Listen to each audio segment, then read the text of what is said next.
Nobody internally at Newcastle wanted to make that sale. That is not a guess. That is what Eddie Howe said publicly after Elliot Anderson was sold to Nottingham Forest in the summer of 2024. Nobody wanted to sell him, but the financial rules of the Premier League forced their hand. And so a boy who had grown up at Newcastle, who had come through their academy from the age of 7, who had dreamed of wearing that black and white shirt his entire life, was sold.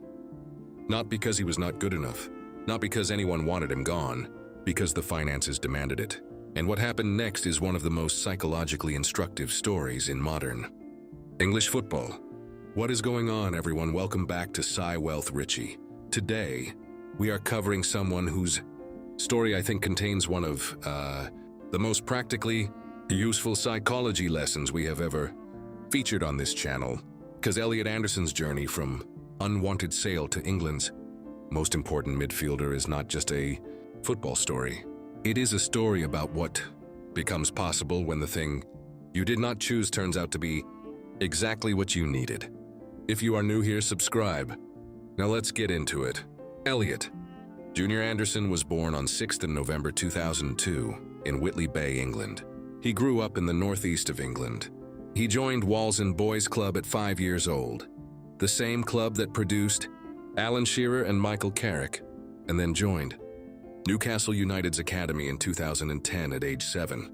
14 years in the black and white from 7 years old, building toward the dream of being a Newcastle United first-team player, making his debut, working his way through the system, and then, in the summer of 2024, the club sold him. Not because they wanted to, because Premier League profit and sustainability rules forced the sale. Anderson's homegrown status made him pure profit. In the accounts saying more valuable as a sale than as a player they wanted to keep. He was not rejected for his ability. He was sold for his accounting value. And that specific kind of departure, being moved on not because you are insufficient, but because the system has decided your value is more useful as a number in a spreadsheet than as a player on a pitch, is one of the most psychologically complicated exits a footballer can experience. Here is what happened when Elliot Anderson arrived at Nottingham Forest. He joined Forest in search of consistent minutes, stepping into a key creative role and rapidly elevating his performances in the Premier League. That form led to him becoming a regular in Thomas Tuchel's England squad. Not gradually, not slowly building over 2 or 3 seasons. Rapidly, he arrived at Forest and almost immediately became one of the best midfielders in the Premier League. His numbers surged with double-digit goal contributions, putting him firmly in the England conversation. By 2025, he had not only won his first caps but established himself as a regular star owner Tuchel. And then Tuchel announced that Anderson is currently his main choice to partner Declan Rice in the midfield for the 2026 World Cup. He said Elliot and Declan are at the moment ahead in midfield. They are a very good pair and complement each other very well. The boy Newcastle sold for financial reasons is now England's first-choice midfielder, alongside Declan Rice at the World Cup. That is not a coincidence. That is what happens when the right player finally gets the right environment. Here is the psychological insight I want to build this section around, because I think it is the most important and least discussed element of Anderson's transformation. Most people, when they think about why a player improves, focus on the player, their work ethic, their mental strength, their technical development. All of those things matter. But Elliot Anderson's story suggests something else is equally important. The environment. Nottingham Forest gave him the tactical clarity and first-team trust he needed to reach his full potential. At Newcastle, his same versatility also left him without a fixed role in a squad, packed with expensive signings. The same player, the same talent, the same work ethic, different environment, completely different results. At Newcastle, his versatility was a liability. He could play multiple positions but had no fixed role. He was useful but not essential. At Forest, his versatility was an asset. He had a clear role, genuine trust from the manager, and the first-team minutes to build momentum and confidence. And in that environment, the same talent that had been underutilized at Newcastle became something the entire Premier League was talking about, the lesson is not that Anderson got better. The lesson is that he finally found the environment where what he already was could fully express itself. Here is the concept I want to use to frame Anderson's psychological story. Blooming where you are planted. Most people, when they are moved somewhere they did not choose, treat the new environment as a problem to be solved, rather than an opportunity to be seized. They spend mental energy grieving what they left rather than investing in what is in front of them. They arrive with the psychological weight of the unwanted departure, with the bitterness of being sold against everyone's wishes, and that weight prevents the full investment in the new context that the new context requires. Anderson, from everything that is visible in his performances and his trajectory, did the opposite. He arrived at Forest and he bloomed, not despite the unwanted sale, partly because of it.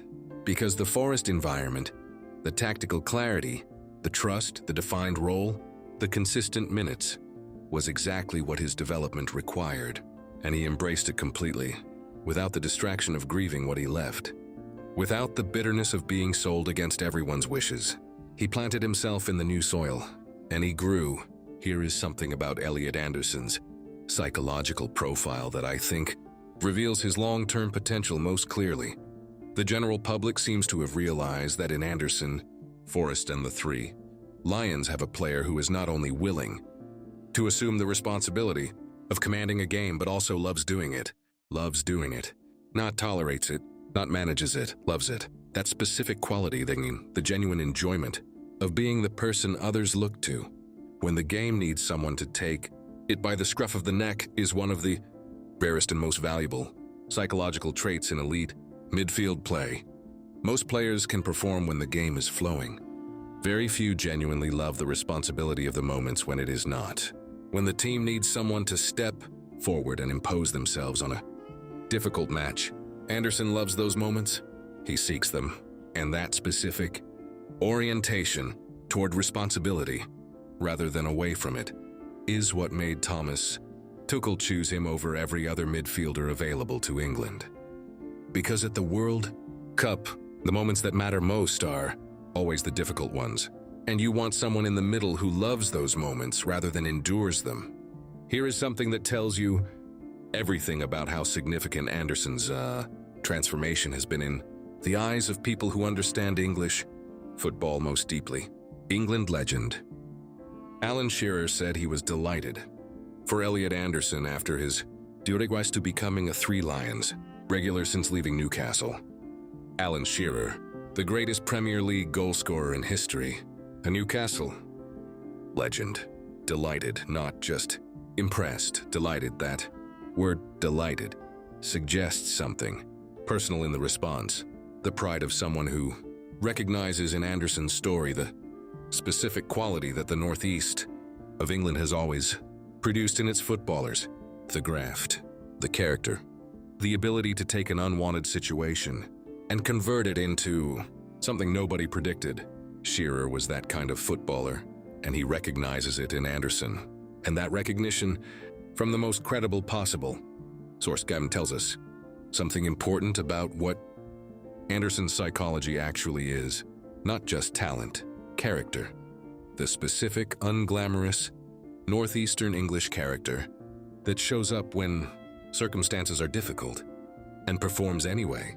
And now I want to speak directly to you, because I think Elliot Anderson's story contains something that every single person watching this needs to hear right now. Most of us have experienced some version of the unwanted sale.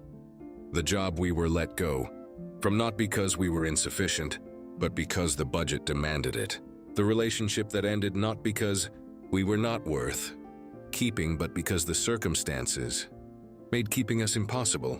The opportunity that was taken away not because we had failed, but because someone else's numbers needed balancing. And in the aftermath of that kind of departure, the specific, complicated, nothing personal but still painful kind, most people carry the weight of it into the next environment. They arrive somewhere new, still grieving what they left, still processing the injustice of being moved on for reasons that had nothing to do with their actual value. Anderson arrived at Nottingham Forest and bloomed. Not because he was not hurt by the Newcastle departure, but because he understood, consciously or instinctively, that the new environment was the opportunity, not the consolation prize. The opportunity, whatever unwanted departure you have experienced, whatever door closed in a way that felt unfair and unearned, the new environment is your forest. Plant yourself in it, assume the responsibility, love the difficult moments, and bloom at a rate that makes everyone who let you go quietly understand what they lost. Elliot Anderson was sold by his boyhood club, Newcastle, against everyone's wishes because the finances demanded it. He arrived at Nottingham Forest. He bloomed. He became one of the best midfielders in the Premier League.